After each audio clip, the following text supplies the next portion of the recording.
In Zoe Kravitz's directorial debut, paradise is not quite what it seems.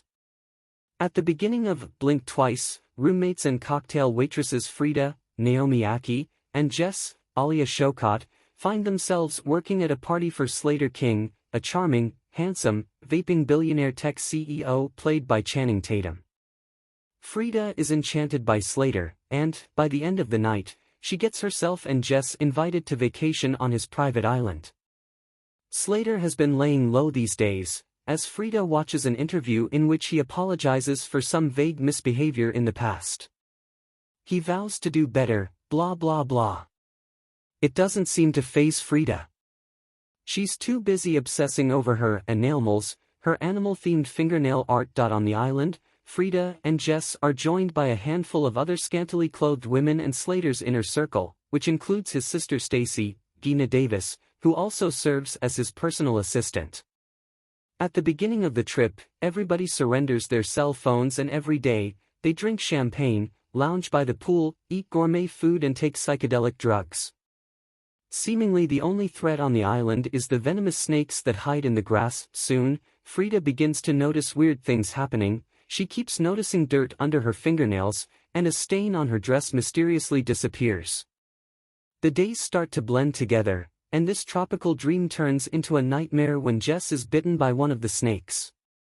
Slater and company assure Jess that she's not going to die, and they leave her to rest as the party continues. The next day, Jess begins to freak out, insisting to Frida that this trip is not what it seems. Frida brushes off her concerns. She's caught Slater's attention, and, counter to how they are told to conduct themselves as cocktail waitresses, it's nice to not feel invisible for once. While navigating the luxurious huts across the island, Frida keeps bumping into a housekeeper tasked with killing those pesky snakes. The housekeeper repeatedly yells, "Red Rabbit," when she sees Frida and, in one scene, offers her a sip of a mysterious green liquid. Frida recoils at the taste and immediately discovers it's the snake venom. Soon, Frida comes to a terrifying realization: where's Jess?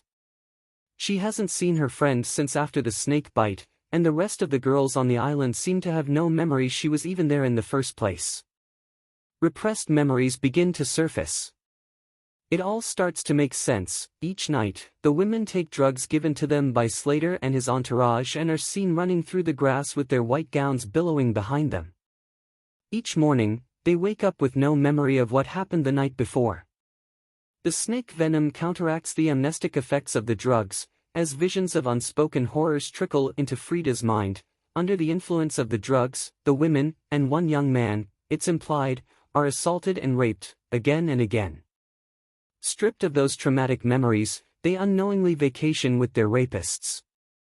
In one flashback, the men kill Jess, whose snake bite will soon reveal the truth. In front of the women, Frida tries to explain what she has discovered to another woman on the island, Sarah, a survival show alum played by Adria Arjona. Sarah doesn't remember Jess, but she trusts Frida enough to drink the venom, which has a foul taste. Together, they hatch a plan to enlighten the other women on the island, mix the green venom with tequila and serve it poolside in shot glasses. Still, the women are conscious of the fact that even if they do make it out alive, their stories will likely not be believed. "What's crazy is getting on a plane with a bunch of dudes we don't know," says Sarah, forecasting the arguments that will be used against them. At the pool, even the uptight and frantic Stacy, who is usually scouring the island in search of menial tasks, takes some venom-infused shots. The memories bubble up. But while they fill the other women with rightful rage, Stacy violently confronts Frida. "I didn't want to remember," Stacy says. Of course, she knows of the crimes. She helps facilitate them. If Slater is Kravitz's interpretation of Jeffrey Epstein, Stacy is her Ghislaine Maxwell.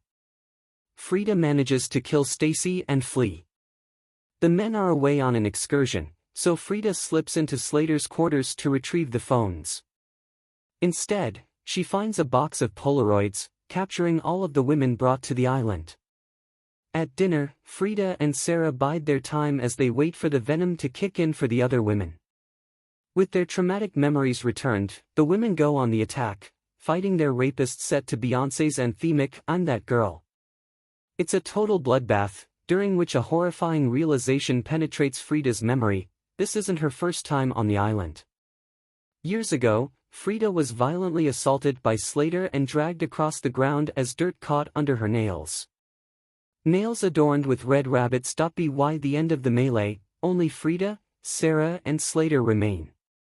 Slater almost revels in the destruction, as Frida and Sarah gain the upper hand and burn his estate to the ground. But, as revealed in the film's final scene, they didn't kill Slater. Instead, Frida has filled his vape with the psychedelic drugs and waits for authorities to rescue them, preparing to exact the ultimate payback. At a gala similar to the party in the opening sequence, it's not Slater but Frida who is honored. With her rapist by her side, Frida has seized the role of CEO of Slater's tech empire and married him.